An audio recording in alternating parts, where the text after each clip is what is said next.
ఈ రోజు రైతన్న భవిష్యత్తు మార్చే మార్పు గురించి మనం ఆలోచించుకోవాలి.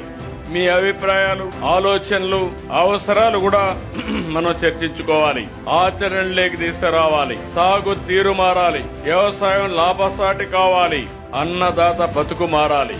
దీనికోసమే మనం ఆలోచిస్తే అనేక విధాలుగా మనం ముందుకు పోతున్నాం. ఈ రోజు ప్రధానమంత్రి గారు ఉపన్యాసం కూడా విన్నారు. ప్రకృతి సేద్యం. రాబోయే రోజుల్లో ప్రకృతి సేద్యం ఏ దేశం గాని ఏ రాష్ట్రం గాని ముందుంటే ఆ రాష్ట్రానిదే భవిష్యత్తు. అప్పుడే రైతు సమస్యలకు పరిష్కార మార్గం. నేను అందుకనే మీ అందరికీ ఒక సూచన చేస్తున్నా. నేను ఎప్పుడు కూడా ఒక సంస్కరణలకు నేను నాంది పలకతాను. ఈ రైతులంతా కూడా నేను కూడా ఒక రైతు బిడ్డ.